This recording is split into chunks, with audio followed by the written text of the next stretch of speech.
Hi guys, look who I am with tonight, this evening. Okay, it's evening right now. So, Phil, it's nice to see you. Good to Well, see you, hello, Rick. Always good to once see again. you, I want of to shake your course. hand, and just wanted to make a short video, like 5 minutes, Sure. to talk about your new project, about Well, the. we've opened up a production studio in Kiev, and it's not just for my podcast, but the kind of center of gravity for it. The reason, my motivation for doing it is my podcast. I've been vlogging during the entire full scale invasion, but I wanted to increase my output. So I've created this production studio with the soundproofing and everything behind me, and then we're going to be launching a podcast probably in the next 2 weeks or so. And I've already made the announcement of this, but we're getting closer to the actual debut date, and it's a podcast called On the Edge. And I've named it that for a bunch of different reasons. And mainly to try and avoid getting into an argument with my Ukrainian friends, because I've gotten into the argument about what Ukraine means in Old Slavic language is that Yeah. many people dispute exactly what it means. So I kind of am avoiding getting into a confrontation about that debate. So, idea of the name The idea of the was name is different well, before no, that. the idea of the name is because, and folks may or may not know this, is that Ukraine or Ukraine is actually means roughly on the border, on the edge, on the ledge. It's positioned between two different things. This is the etymology of the word Ukraine. I actually like the idea because we're actually on the edge of On the Europe. edge of Europe, on the edge of empires. Yeah.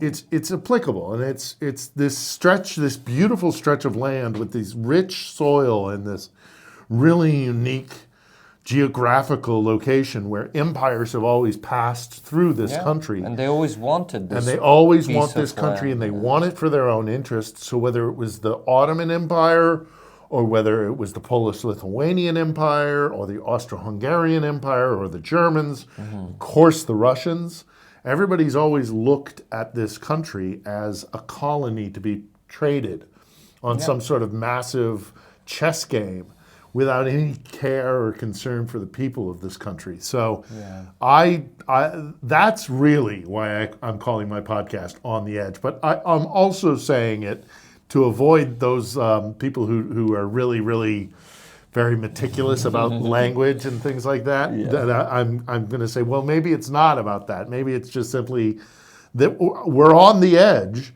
of one phase in European and global, really, history, and we're entering into another one. Because no matter what happens here during this war, no matter who, there's going to be a conclusion to this war someday. Yeah. And it will decide the future of Europe. And because it'll decide the future of Europe, it'll decide the world, because Europe is such an important continent. Yeah. Any every continent, world really. war, But yeah, every world was war happening has. in Europe. Every world war stems, and not only that, but every world war has come from this debate of who controls the territory from the Baltic Sea to the Adriatic Sea to the Black Sea. This little triangle of Europe where empires have crossed between this stretch of land. It's always, I mean, look at what happened in the First World War. It was because, of the Austro-Hungarian Empire and anger started with within them. the Habsburgs and the Austro-Hungarian Empire, the Serbs wanting to be free from the Habsburgs. That started that war. That's within that triangle I described. And the Second World War was when the Germans and the Soviets tried to make, an agreement to take land. The Soviets got Finland, and you separate Poland in half, and all the rest of it. That came from this part of the world. So this has always been this question of Europe that has been left unanswered, and this is finally going to resolve that question, one way or the other. And so that's why I think on the edge is also an applicable title for the podcast because, look, we're already in this war. This war is happening. Moscow wanted this war to happen. It wanted this war to have, the Russians have always, the Moscovites, as I call them instead of the Russians, I call them Moscovites. have always looked at Ukraine as the corner of their empire. And so with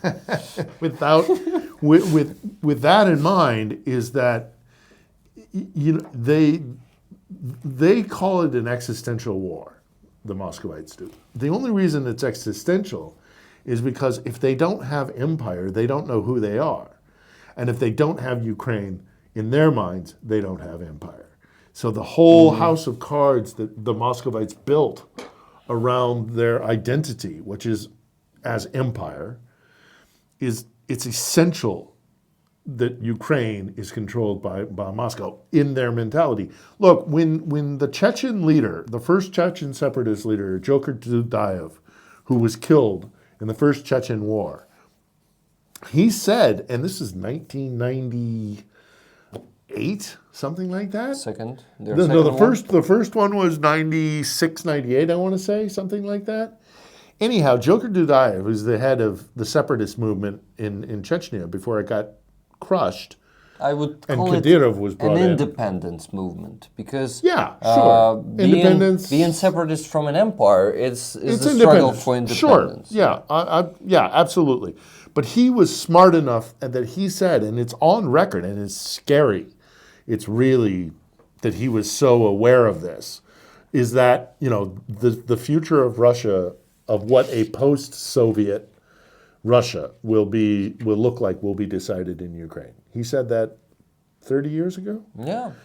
It's not a big secret. It's not a big secret. So, they call it an existential war in Moscow only because they recognize that if they lose Ukraine, when they recognize that they've lost Ukraine, because they've already lost Ukraine, Ukraine is never going to be part of the Russian Empire again. When they realize that they've lost this place, this country, and these people, they're finally going to have to look in the mirror, and they're finally going to have to figure out who the hell they are. Well, not that that's my primary concern. I don't really care what happens to the Muscovites. Once eventually, they leave, once they're pushed out of Ukraine. You see, there's another option. If they don't realize who they are, they just will kill one another there. And they'll just keep doing the same thing that they've always done. I mean, there was I remember I ran across a quote from a poet, a comedian, a satirist by the name of Saltykov, a Russian guy writing in like the 1840s. And was he maybe a Ukrainian one, just like most of them? Yeah, remember? we're really that's another thing I'm going to do on my podcast. Is I'm toying with the idea of doing a segment called This Week in Ripon, because my favorite painter is Ilya Repin, and of course he was born outside of Kharkiv, even though he painted in the court of the Tsars. He wrote a lot. He painted a lot about Ukraine. I mean, I love the answer to the Sultan Mehmet IV by the Zaporizhian Cossacks. So many Ukrainians, talented Ukrainians who were taken, that they are Russians. Like Russia basically took them as their property, but they're basically Ukrainians. Even Shevchenko. Even Shevchenko, yeah. They do it with every Ukrainian. There's a saying by this guy Saltykov who said, "I could fall asleep and wake up in 100 years, and I could already tell you what would be happening in Russia. Yeah, I've heard it. Corruption and drinking. Yes. Russia has never changed, even though they've been aware that they need to make fundamental changes. Look, if you go drinking with a Russian after the second bottle of vodka, they know very well the changes that they need to make in their own societies, but it's too difficult, and they're so not willing to, and it's so deep in them, and it's going to be so hard to get away from that mentality. But as I said, my priority is a free, sovereign Ukraine. And Awesome. that's the most important thing. Let's focus on that. Focus on that. But I really do genuinely hope, because I have Russian friends, they're Russian and they're polluted by that mentality, but they're good friends to me as a person, individually. I really do hope that when they lose this war, when they realize that they've lost this war, because they've already lost this war, that they look in the mirror and they make those changes. I'm not optimistic, but I really hope that they do. But you're hopeful. I'm not. I don't know if hopeful is the right word, but it's just something I want to see happen because it needs to happen. I simply don't care. As a Ukrainian, as a Ukrainian, I can totally get that. I totally understand that 100%. And I'm, again, the priority is a free and sovereign Ukraine. And the only thing I care about the only thing you should care about. Getting them out of the country. Get them That's out. first. And secondly, this must not happen again. As it's been happening for centuries, we need to stop it. For that, Russia must be totally reformed. In my opinion, disintegrated and stop being an empire, like geographically. Yeah. I think that's the good way for them. Really good way. I do too. I don't think it'll be necessarily a bad thing. The country is too big. It doesn't function except when there's a czar or somebody that cracks the whip and it has to be the strong hand in the Kremlin. And you know how every Russian is saying, he's such a strong leader, like Stalin was. That's the. I lived in Moscow during the '90s, and I remember when Yeltsin was in the Kremlin, and everybody said, we need somebody who can guide us with an iron hand. They openly said we don't want to make the hard decisions. That's what they love. That's what's it's easier for them. Got used for. It's easier for them. They don't have to participate. They don't have to do anything. They just have to try to avoid contact with the czar, you the government, you do your thing. You decide for us. You decide everything for us. Just leave me alone. Exactly. Let me have my dacha. Maybe I take a vacation once a year. Let me have my vodka. Let me have my shashlik. You know what I'm doing also on my channel, the dubs of interviews with Russian prisoners of war. Yeah. And I see a lot of that in those prisoners of war. A lot of that. What you're actually talking about, someone should be ruling them and they are totally fine with that. It's basically what they want. They want to be ruled. They don't want that responsibility. They want all the hard decisions and the difficult things to be done by somebody else so that they don't have to they don't have to be bothered with it. Again, just give me my dacha, give me a little stupid job, maybe once a year. Once a year I can go to Cyprus. Yeah, putyovka. You know how in Soviet Union they have this putyovka. Do you know what it is? Is this the camps? The camps the for summer children. Camps, the pioneer. But also for grown-ups, there were sanatoriums. Right, exactly. And they were basically given that once a year. Soviet Empire was given it to them, Soviet rulers. And they were just going there to relax for sometimes even a month. Yeah. But then to the labor, to the... How do you call it? The sleds?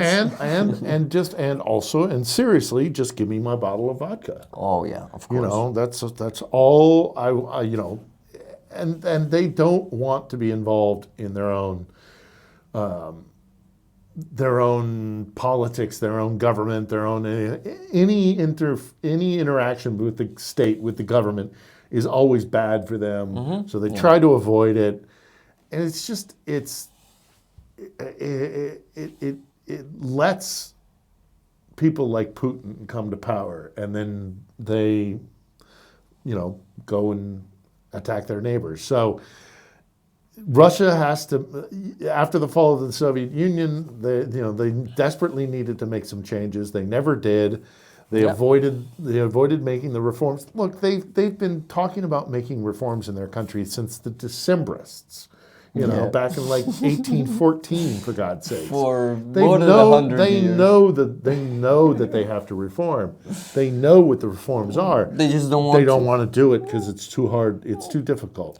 So I'm hoping that when they recognize that they've lost this war, and when they see a prosperous, sovereign Ukraine, being successful, because I believe that not only is Ukraine going to win, but it's going to be a real amazing country, powerhouse in Europe, and the GDP and everything else. It's going to be really powerful. When the Russians see how successful Ukraine becomes, maybe they'll finally look in the mirror and decide that the hard work to do the hard work. I'm not hopeful. I'm not optimistic, but that's the best case scenario that I can think of. But as you say, who cares what they do? Let's just make sure Ukraine gets free. Okay, guys, it's been 15 minutes and 29 seconds. Wow. Right. But that's always such a good and deep talk nice with talking you, with you. We'll do more, I'm sure, in the future. Yeah. And then this facility is at every Ukrainian podcaster wants to have a place to come and have good audio and technical support and all the rest of it. That's what I'm trying to do, because I'm trying to get as many Ukrainian voices out there as possible. Yeah, so this is mine will be out there, I hope, in the next 2 weeks or so. The first part to the middle of April, if everything goes according to plan and steady pace and we get everything worked out. I hope to have my first podcast out then, and then do weekly, once at the beginning of the week, maybe an interview, and then at the end of the week, kind of a wrap up of the news and my analysis of it. This is awesome. That's what my intention is. So guys, it'll be on the edge is the podcast. On the edge. So the link for that channel you will get a bit later. Right? Yeah, I'll get for that channel, but then in the meantime I'll be posting also on my own channel, which is just my name. You gotta Philip subscribe Ittner, all one word. To Philip Ittner's one channel. L in Philip, 2 T's in Ittner. It's in the name of the stream. Oh, there you not go. the stream. This time it's not the stream. Put it's it a in video. The description yes. of the video. Right. Not even in the description. In the name with. And Philip Ittner. Great. That's how it should be done. And we're doing more, Rick. Thank you, Phil. We'll do a lot more. Yes, of course. We're going to let's work together. Keep Ukraine in people's consciousness. Yeah, let's do it. All Thank right. you for watching, guys, and Slava Ukraini. Героям слава.